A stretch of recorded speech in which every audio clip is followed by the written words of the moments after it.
Olá, tudo bem? Estamos começando mais uma aula de escola dominical. Vamos orar antes de começar.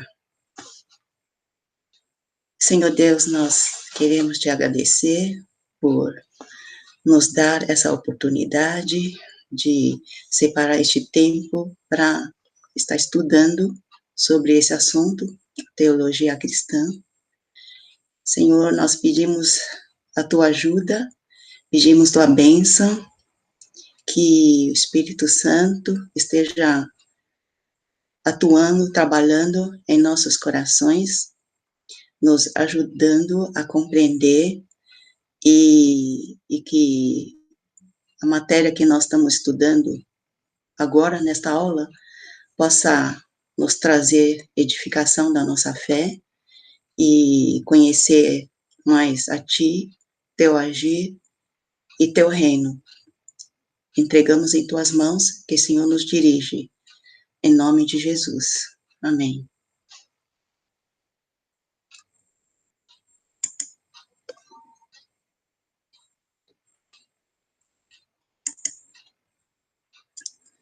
Bom, aqui está a nossa aula de História da Teologia Cristã.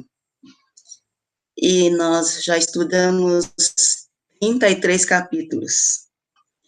Hoje nós vamos começar capítulo 34. Estamos quase terminando. E o assunto de hoje é a neo-ortodoxia transcende a divisão. E então vamos pensar por que a neo-ortodoxia surgiu. Então vamos ver, para a gente entender o porquê do seu aparecimento, nós precisamos relembrar rapidamente sobre a teologia liberal que nós estudamos e a teologia conservadora, especialmente fundamentalismo, que nós estudamos nos últimos capítulos dessa série de aulas de escola dominical. Então, sobre o contexto teológico, cultural do século XIX e XX, a gente está vendo aqui que a teologia liberal, teologia conservadora e a neo-ortodoxia praticamente está aqui, são da mesma época, né? Então, a neo-ortodoxia apareceu, foi formulada por reação à teologia liberal e também parte por causa de teologia conservadora, tá? Por causa de discordância, né? Essa discordância é maior em relação à teologia liberal, mas também tem alguns pontos que a neo-ortodoxia não concorda com o fundamentalismo. Então, para a gente entender por que apareceu neo-ortodoxia, nós precisamos falar rapidamente sobre a teologia liberal, né, lembrar rapidamente. Então, a ideia principal da teologia liberal é modernização da teologia, né, porque acharam que, os liberais achavam que a teologia estava ficando já coisa do passado, né, atrasado, em relação à modernidade, à ciência, então precisa de modernização. E outra ideia também é para evitar conflito com a ciência, conflito entre a teologia e a ciência, já que parece que a ciência sempre ganha, né, sempre tem razão. Também a teologia liberal fala ou ensina sobre salvação universal.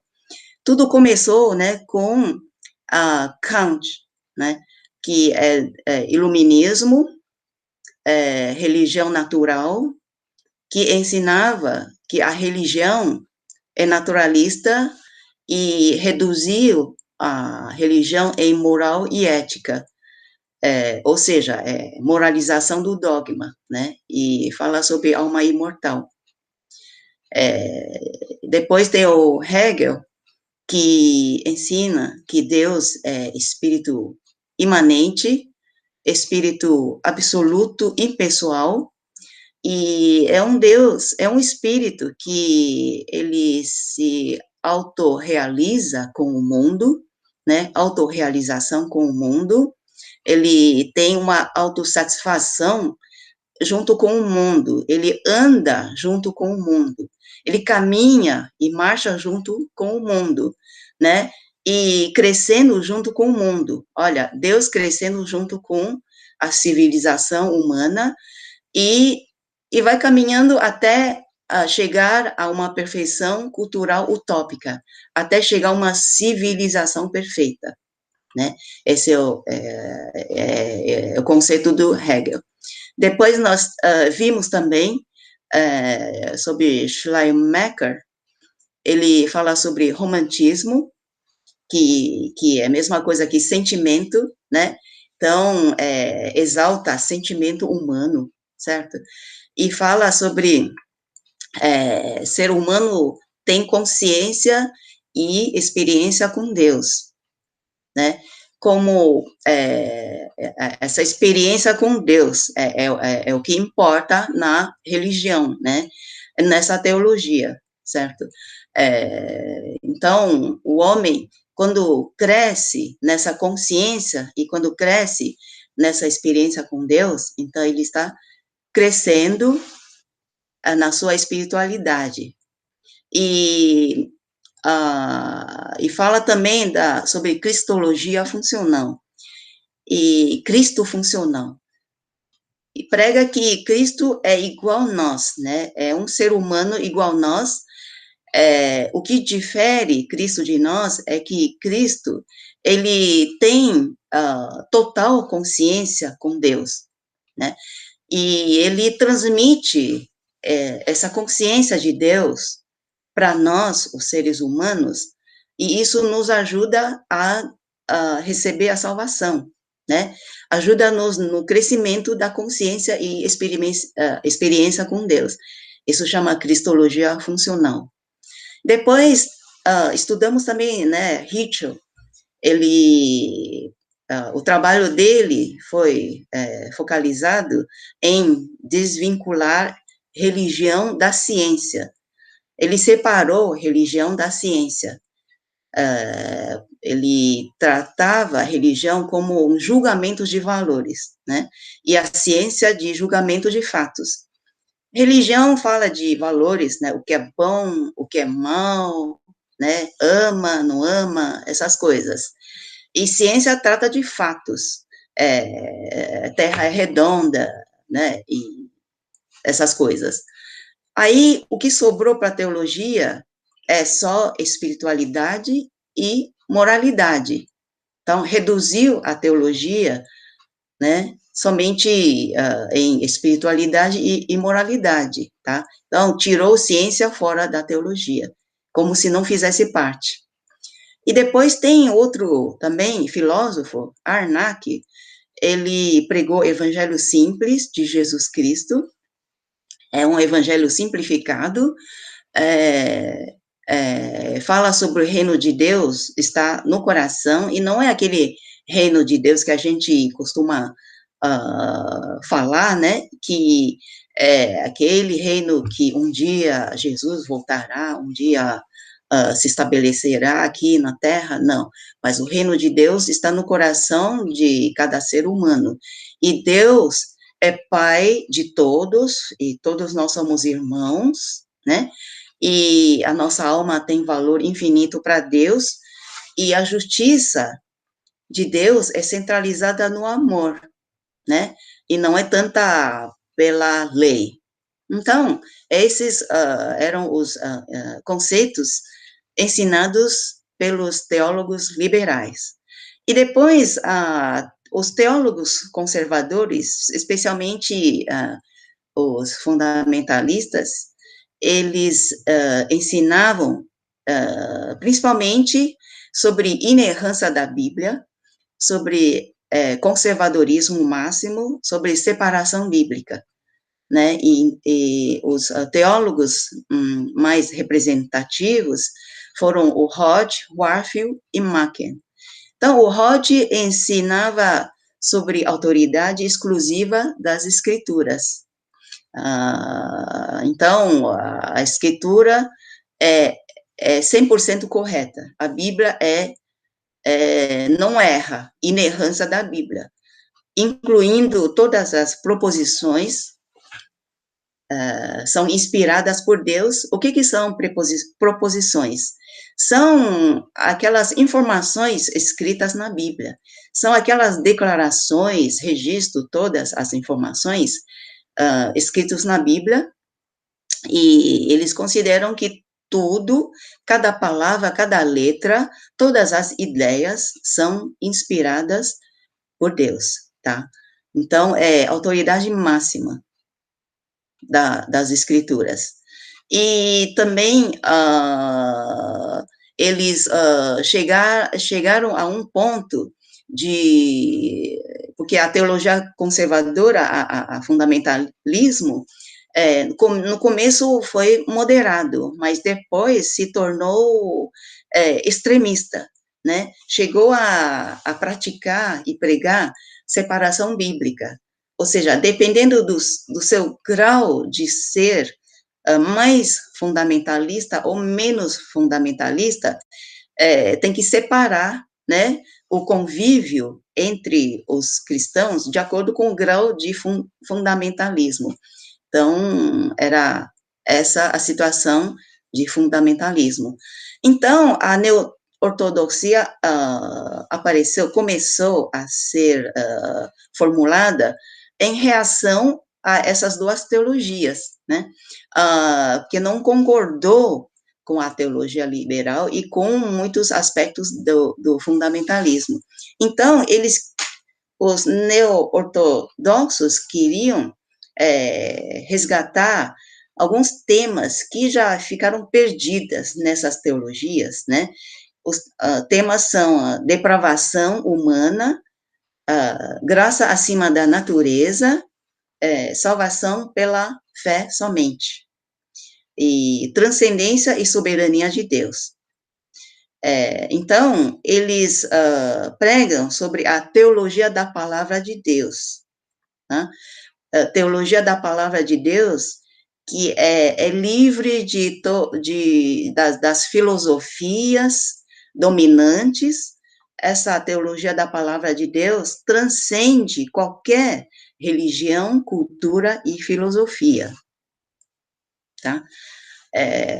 Palavra de Deus. Então, nós temos aí nossos teólogos, né, mais representativos, o Søren Kierkegaard, que é precursor da neo-ortodoxia.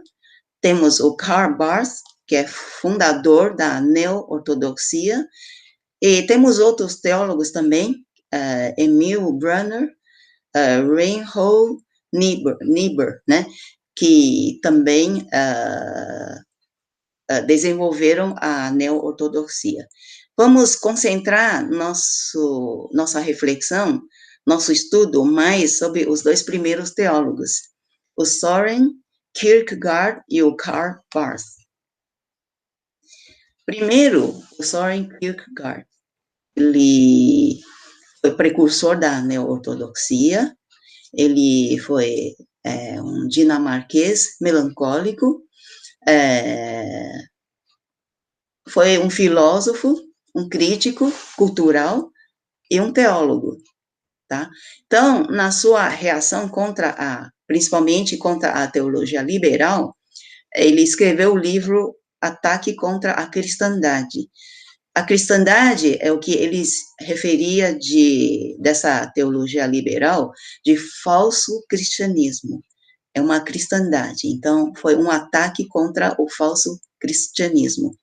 Então, no conceito dele, o que cristianismo para ele, cristianismo bíblico verdadeiro, não é. Esses pontos que os liberais ensinavam. Então, para ele, cristianismo bíblico verdadeiro não é imanência de Deus na evolução histórico-cultural. não é um cristianismo cultural. Imanência de Deus na evolução histórica, nós explicamos no começo, que Deus, ele é imanente no mundo, né, ele caminha junto com o ser humano, durante a evolução histórico-cultural do ser humano, né, e caminha, anda junto e cresce junto com os homens, um cristianismo cultural. E ele é contra continuidade entre Deus e humanidade, entre reino de Deus e cultura, até uma civilização utópica, é o que nós falamos, né, sobre a teologia liberal. Ele é contra esse conceito. Ele é contra dizer que razão dirime os conflitos, né? Então, o que leva a humanidade a alcançar uma civilização utópica? A razão consegue resolver tudo. A razão leva a humanidade para uma civilização perfeita. E o intelecto humano consegue compreender a verdade e a realidade. Então, é um valor muito, né, muita importância dado para a razão, né? E o que é verdade para liberais? Verdade é filosofia, é religião, é ética cultural, é racional, é coerente, é objetiva, é abstrata, ou seja, é metafísica, né? Então, a verdade para os liberais é simplesmente isso, né? Tudo que a razão não consegue entender, eles jogam na área de metafísica, eles tratam como ideias abstratas. Por quê? Porque eles ficam na posição objetiva e tudo que não é coerente de acordo com a razão é metafísica, né? Então, o Soren Kierkegaard, ele não concorda com esses conceitos liberais. Agora, para ele, o que é cristianismo bíblico? Cristianismo verdadeiro, autêntico, o conceito dele sobre o reino de Deus, ele ensina que o reino de Deus, ele é escatológico, ele não é histórico, não é cultural, né? O reino é escatológico, ele um dia termina, tá? E daí não fica crescendo, e Deus não fica crescendo junto com o mundo. Um dia o mundo vai terminar, e o reino de Deus, um dia ele vai vir e vai se estabelecer, né? Ele ensina também a transcendência de Deus. Deus é transcendente, né? Ali fica um conceito de diferença qualitativa infinita entre Deus e homem. Porque o que é diferença qualitativa infinita? Quer dizer que, qualitativamente, Deus não tem nada a ver com o homem. Existe uma diferença infinita entre Deus e homem.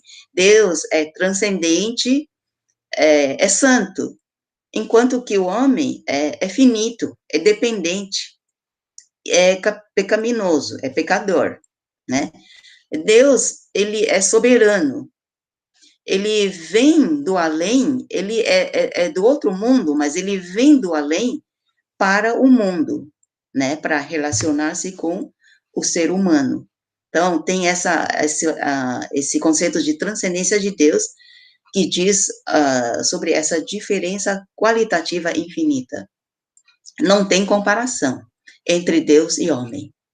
E outro conceito que o Kierkegaard ensinava é sobre o salto de fé, né?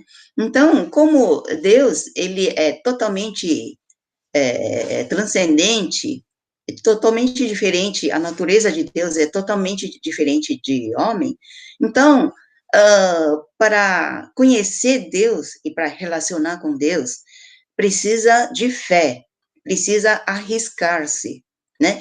Por quê? Porque Deus tem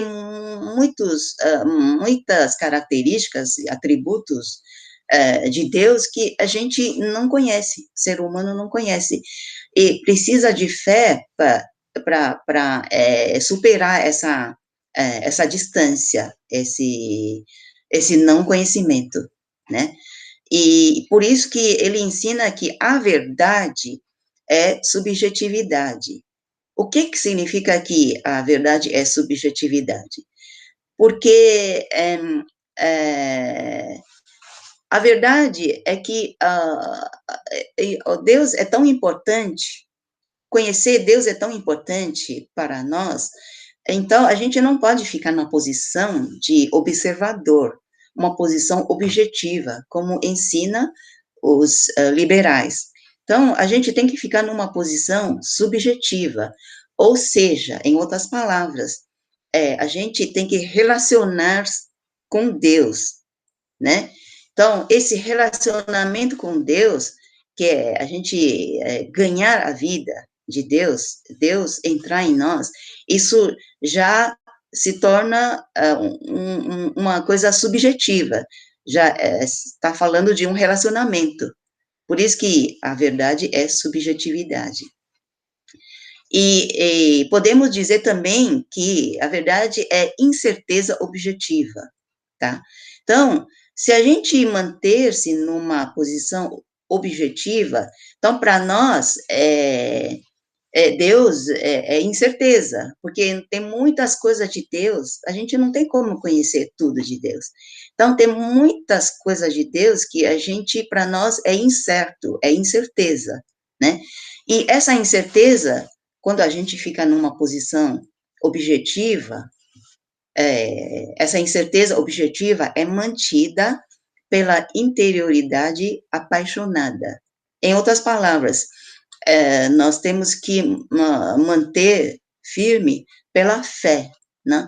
Então, é somente pela fé, né? Somente arriscando é que a gente pode ter essa interioridade apaixonada para poder conhecer a Deus, relacionar com Ele, tá? Então, isso gera uma ideia de paradoxo. Paradoxo é o quê? Paradoxo é uma coisa que são, assim, verdades aparentemente opostas, né? A menos A. Tese, antítese. Antítese. Então, é oposto, né? Paradoxo é oposto, né? Não dá para entender. Exemplo de paradoxo é encarnação, né? Como que Deus, como Deus, né, ele pode se tornar homem, como que Jesus, né, pode nascer, o nascimento de Jesus através de ser humano, virgem, né, o Deus, que é onipotente, ele se encarnou e se tornou um homem que é limitado, tá? Então, isso aqui é um paradoxo também, exemplo de encarnação. Milagres, eventos sobrenaturais, e outros eventos que a gente não consegue entender com nossa razão, com nosso racional, ele se torna paradoxo, né? E esses paradoxos só são revelados pela fé. A gente só aprende a conviver com os paradoxos pela fé, né? E ele também ensinava sobre existencialismo, existência humana. Ele foi que começou, né, com esse conceito de existencialismo, fala sobre existência humana, né, sobre a complexidade da existência humana, porque por que ser humano existe, qual o significado, ser humano tem que tomar decisão, né, de onde veio, para onde ir, e tem que tomar decisões, e as decisões tomadas, o ser humano tem que se responsabilizar pelas decisões que tomam, e essas decisões determinam o seu futuro, né, a sua essência, como o ser humano vai ser. Tudo depende das decisões. Então, a razão, na verdade, que os liberais dão um altíssimo valor, na verdade, a razão é simples ferramenta ou instrumento que Deus usa para para relacionar com a gente, né, para levar a gente ao conhecimento de Deus, tá? Então, razão não é tudo, razão é apenas ferramenta ou instrumento usado por Deus. Então, com esses conceitos, o Kierkegaard, ele abriu o caminho, ele prenunciou a neo-ortodoxia, e então o outro teólogo suíço, né, Karl Barth, ele vai realmente ser o fundador da neo-ortodoxia, tá? Alguns anos depois. E o Karl Barth, ele é suíço, né? Ele é antinazista, ele foi professor de Dietrich Bonhoeffer. Não sei se vocês conhecem, né? O Dietrich Bonhoeffer. Ele também foi antinazista, ele foi teólogo, mas ele tentou matar o Hitler, né? E só que ele não deu certo e ele foi condenado à morte, tá? Ele foi ex-aluno de Karl Barth. Então, o Karl Barth, ele, quando pequeno, ele começou, né, na família de ortodoxia protestante. E na sua juventude, ele estudou teologia liberal, ele foi formado na escola de teologia liberal. Mas, depois que ele percebeu que com essa teologia liberal não estava mais fazendo sentido quando ele tinha que pregar para os cristãos, né, que vinham para a igreja, e ele não conseguia e não concordava a pregar aqueles conceitos de teologia liberal para os cristãos, né, que vinham para a igreja. Então, ele, então, começou a trabalhar com a teologia dialética, né, que nós falamos que é uma forma de neo-ortodoxia. Teologia dialética é a mesma coisa que teologia da palavra de Deus, é o que nós falamos no início. Então, começou a estudar e concentrar na palavra de Deus, né? Então, ele escreveu o livro Dogmática Eclesiástica, que trata sobre teologia sistemática, baseada na exegese, né, o estudo da Bíblia, ou interpretação da Bíblia, exegese da palavra de Deus em Jesus Cristo, tá? Isto é, transcender os limites entre liberalismo e conservadorismo, tá? Então, ele não queria ficar preso no liberalismo, nos conceitos liberais e nos conceitos fundamentais, que ele achava muito extremista, tá? Porque o liberalismo estava muito acomodado e preso à modernidade, à ciência, e o conservadorismo estava contra a ciência, contra a modernidade. São dois extremos. Então, o Karl Barth, ele prefere trabalhar com modernidade relativa, tá? Porque modernidade, para ele, é uma coisa passageira, né? É uma coisa que um dia pode se tornar passado, né? Então, ele trabalha com modernidade relativa. Então, três conceitos nós vamos falar sobre Karl Barth, né? Ele formulou o conceito de revelação divina, primeiro, revelação divina, segundo, sobre Deus, doutrina de Deus, e terceiro, sobre a doutrina da salvação. Primeiro, vamos falar sobre esse conceito de revelação divina.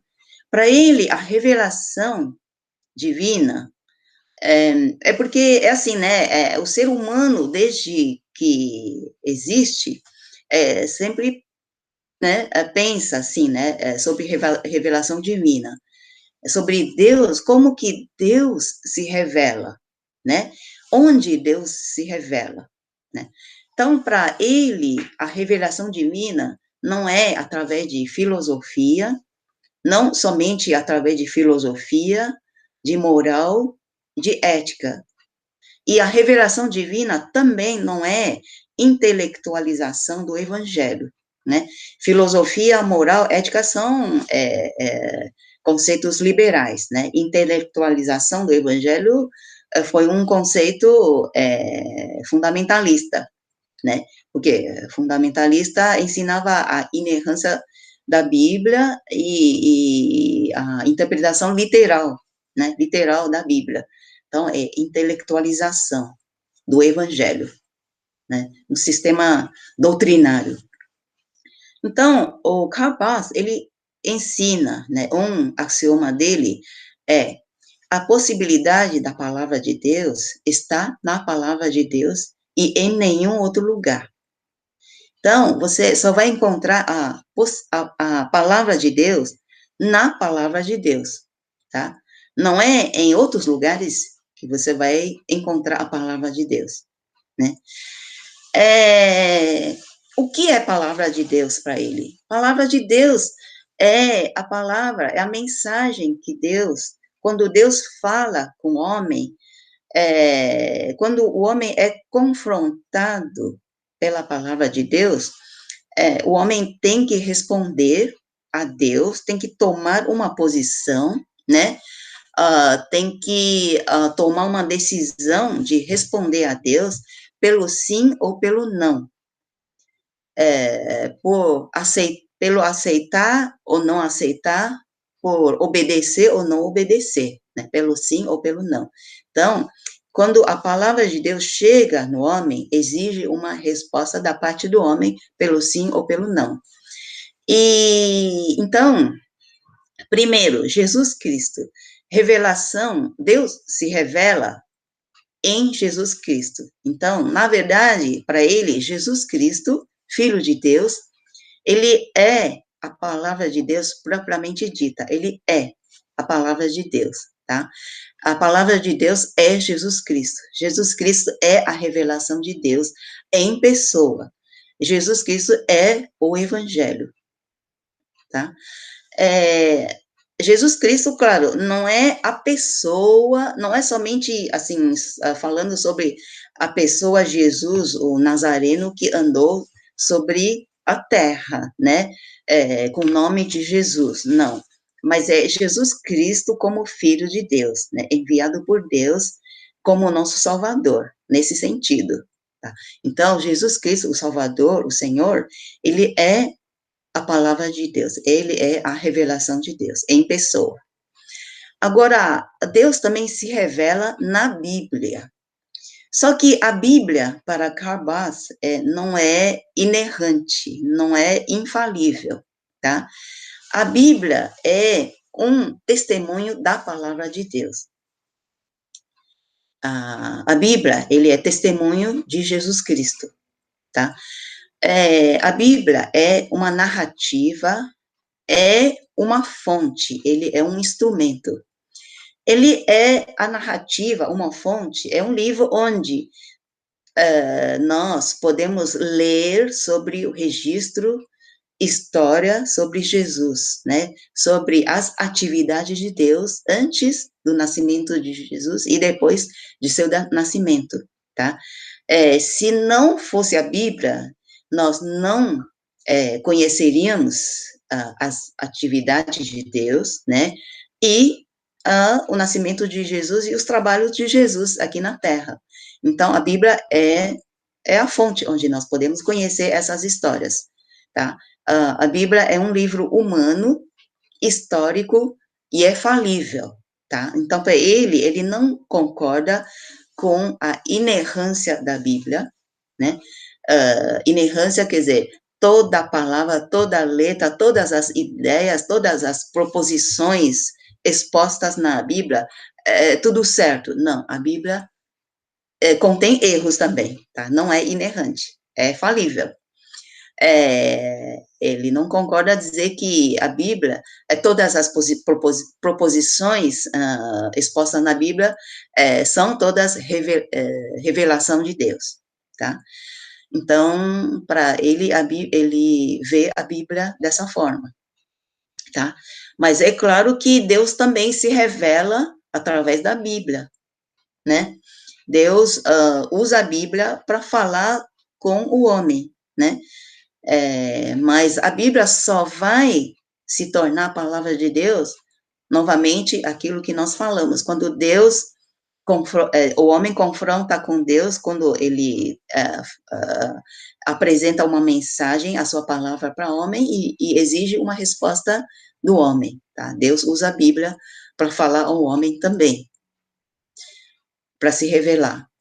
Agora, outro meio, outra forma de Deus se revelar é através de igreja, tá? Então, primeiro, Deus se revela através de Jesus Cristo, que é a revelação completa de Deus. Segundo, Deus se revela através da Bíblia. E terceiro, Deus se revela através da igreja, né? Através de pregações, de ensinos, né? Escola dominical, por exemplo, né? E através de proclamações, tá? Pregação de evangelho, né? E etc. Tá?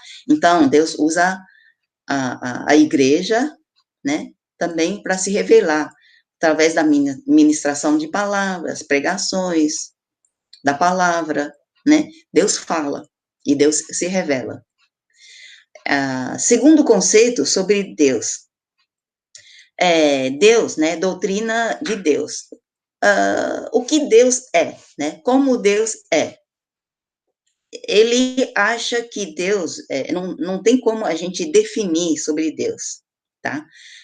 Não dá para definir sobre Deus, como Deus é, o que Deus é, né? Então, ele colocou para nós, apresentou a doutrina dialética. Já falamos que dialética é a palavra de Deus.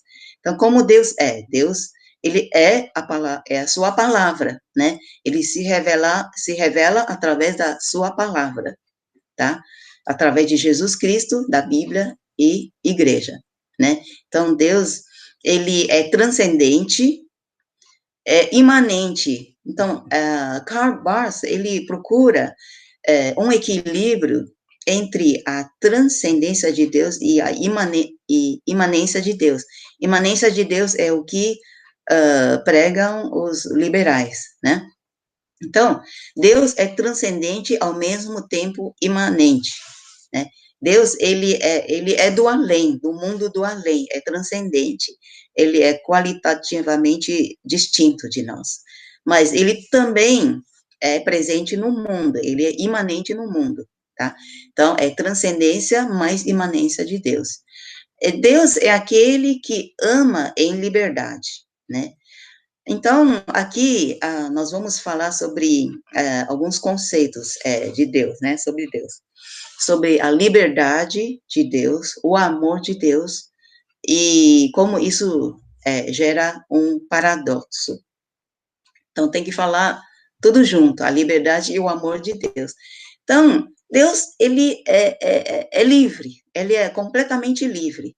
A palavra liberdade traz a ideia de eternidade, né? Ele, no tempo, Deus não está limitado no tempo, né? No tempo, ele é eterno, tá? Deus, ele é livre, ele não é limitado no tempo. E Deus também é livre no sentido de ser imutável, ele não muda, tá? Ele é fiel a si mesmo, ele jamais muda, tá? Então, Deus, ele é completamente livre, mesmo relacionando-se com o mundo. Mesmo no relacionamento com o mundo, ele é livre. Não é como os liberais ensinam, né? Os liberais ensinam que Deus está amarrado, está preso, né? Prisionado com o mundo. Deus, ele só existe quando o mundo existe. Quando o mundo acaba, Deus acaba junto. Deus não é Deus sem o mundo, né? Deus não é perfeito sem o mundo, né?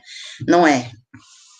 Então, Deus, ele, na verdade, ele é livre. Com o mundo, sem mundo, ele é livre, tá? Ele criou o mundo, ele se relaciona com o mundo, mas ele não é consumido por causa desse relacionamento, ele é livre. Agora, falando de amor de Deus, o amor é essência de Deus, tá? Ele é essência o amor é essência de Deus na sua natureza divina, triuna, que é Pai, Filho e Espírito Santo, que Pai, Filho e Espírito Santo se amam entre eles, tá? Então, esse Deus que sempre existiu, sempre existe e sempre existirá, eles se amam entre si. E Deus resolveu permitir esse amor eterno, que é sua essência, fluir na criação através da redenção em Jesus Cristo, através da aliança que Deus estabeleceu com a humanidade em Jesus Cristo, tá? Então, esse amor chegou a nós, a criação, através da redenção. E isso também leva a outro conceito que é paradoxo, né? Porque se a gente pensar assim, se Deus é perfeito, Deus, ele é transcendente, ele não precisa do mundo, né? Ele criou um mundo, ele se relaciona com o mundo, mas ele, na verdade, não é porque ele precisa de nós, né? Ele é perfeito, ele é autossuficiente, né? Mas Deus, que é perfeito, decidiu não ser perfeito sem o mundo, tá? Então, parece que Deus agora não é Deus sem o mundo, mas isso porque Deus decidiu ser assim. Ele decidiu ser perfeito junto com o mundo, né? Isso está o paradoxo faz parte também do mistério de Deus, né? Faz parte do plano de Deus. Mas para nós isso é paradoxo. Mas a gente tem que lidar nos assuntos sobre Deus, né? A gente tem que pensar de forma paradoxal, né? É pela fé que a gente vai aprender, tá? Agora, último conceito sobre salvação. Então, ele aceita, ele concorda com o juízo e ira de Deus, tá? Mas se ele concorda com o universalismo, ou dizendo assim, se ele é universalista ou não, isso, pelo menos no livro que nós estamos usando, né, adotando, não mostra isso claramente, se ele é universalista. Quer dizer, se ele pensa que todos os homens serão salvos, né? Todos os seres humanos são salvos, tá? Isso não deixou claro. Mas o que é claro é que podemos dizer que ele é monergista, tá? Monergismo, já estudamos isso, né? Quer dizer que a graça de Deus é irresistível. Quando a graça de Deus chega a nós, para a nossa salvação, nós não conseguimos, nós não podemos resistir a essa graça e nós acabamos aceitando a proposta de Deus e firmando aliança com Ele, aceitando Jesus e acabamos recebendo a salvação. Isso é monergismo. Ele não é sinergista. Sinergista ensina que o livre-arbítrio do homem é importante, porque o homem decide se aceita a salvação ou não aceita a salvação oferecida por Deus. Ele é monergista. E é supralapsarismo. Significa que ele é mais a favor de dizer que a criação do mundo, né, os decretos de Deus, primeiro Deus decretou a eleição, né, a eleição do ser humano, tá? Eleição e salvação. Primeiro ele decretou isso, depois ele decretou a criação do mundo e a permissão do pecado e depois a salvação do pecado através da obra redentora de Jesus Cristo, tá? Isso chama supralapsarismo. Nós já estudamos isso em um capítulo anterior, né? Então, mas o supralapsarismo do Calabás é purificado. Então, ele ensina que o único propósito na criação é salvação, tá? Então, o único propósito pelo qual Deus criou o ser humano é salvação. Deus criou o mundo para a salvação, né? Então, não é para se glorificar, e não é para quaisquer outros propósitos, mas é para a salvação. Então, ele ensina sobre dupla predestinação, tá? A dupla predestinação calvinista ensina que o que é dupla predestinação, né? Que nós conhecemos até agora, é que Deus predestinou, Deus elegeu, escolheu uma parte da criação, uma parte de seres humanos para serem salvos. Então, uma parte de seres humanos foram predestinados para salvação, a outra parte são predestinados para a perdição eterna, né? Mas a dupla predestinação ensinada por Karl Barth aqui, neo-ortodoxo, ele é diferente, ele é de outro sentido, tá? Ele ensina que a determinação dupla é destinada a Jesus Cristo, o Filho de Deus, e não ao ser humano. Então, a predestinação, a determinação dupla, né, ou dupla predestinação, é para Jesus Cristo, para o Filho de Deus, e não para ser humano. Em outras palavras, a eleição foi para Jesus Cristo, ou seja, Jesus Cristo foi eleito, né, e ele representa a humanidade que é eleita junto com Jesus, tá? E a maldição, a condenação do pecado que levou à perdição, que levou à condenação, caiu sobre Jesus, né? Porque ele morreu no nosso lugar. Então, o sim de Deus foi dito para Jesus. Quer dizer, Deus escolheu a Jesus, né? A eleição é destinada para Jesus. E o não de Deus também foi para Jesus. Então, ele negou o pecado e Jesus Cristo acabou carregando todo o pecado e maldição sobre eles. Então, na verdade, a salvação e a perdição, né, a condenação, é tudo à custa do próprio Deus. Então, é nesse sentido é ensinada a dupla predestinação do Karl Barth. Então, no fim, vamos concluir, né, vamos resumir os temas comuns da neo-ortodoxia, quais são os princípios, os conceitos que todos os neo-ortodoxos concordam, né? Todos os teólogos neo-ortodoxos concordam, todos eles são cristocêntricos, né? Eles concordam que Jesus Cristo é a revelação de Deus em pessoa, é centro de todo o sistema de pensamento cristão. Então, todos os neo-ortodoxos são cristocêntricos. E todos eles concordam com a palavra de Deus. É a fonte e norma para a teologia cristã. Todos eles concordam com a diferença qualitativa infinita entre tempo e eternidade.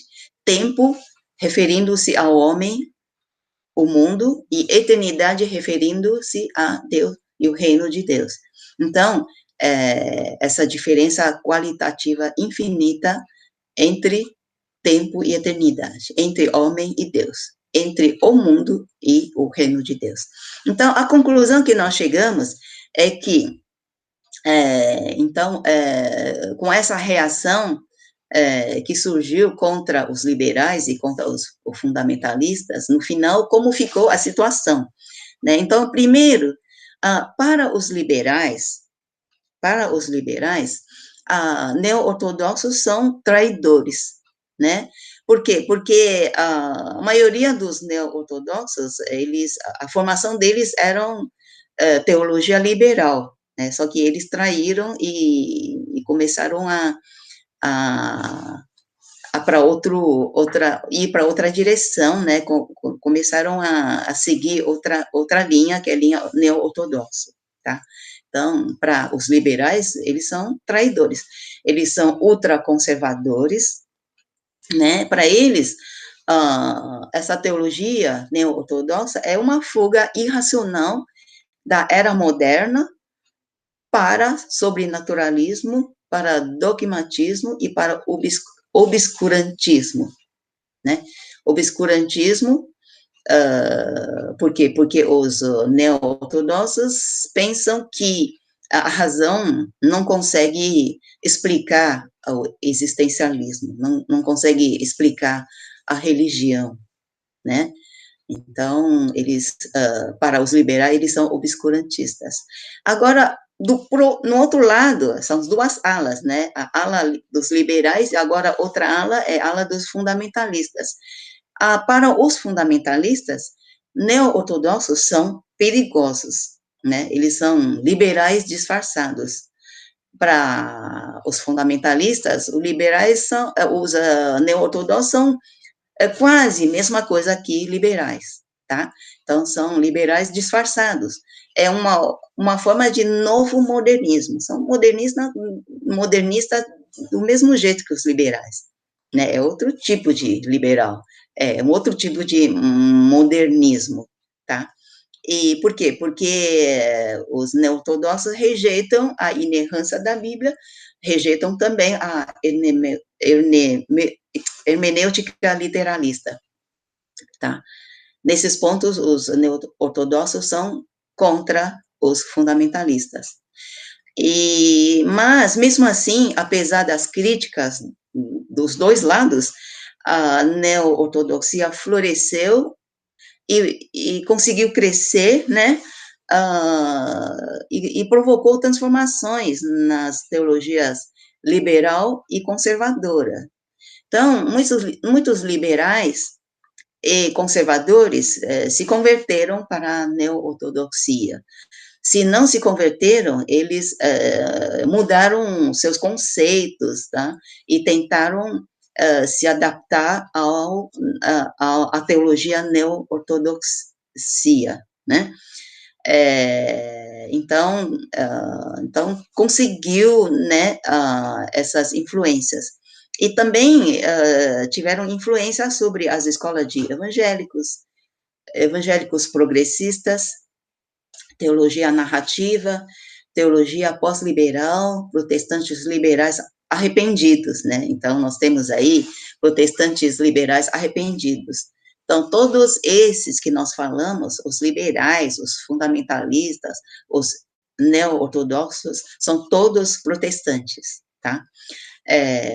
Os liberais, né, muitos deles se arrependeram e se conformaram com o neo-ortodoxia. Bom, então, é mais ou menos isso, tá? Próxima aula, nós vamos estudar capítulo 35, sobre a teologia contemporânea, sobre a teologia evangélica, católica romana, do processo, teologia da libertação e teologia escatológica. Ok? E aí, nós terminamos esse curso da teologia cristã, né? História da teologia cristã. Depois de capítulo 35, entraremos em férias. Espero que tenha ajudado a aula de hoje. Tchau.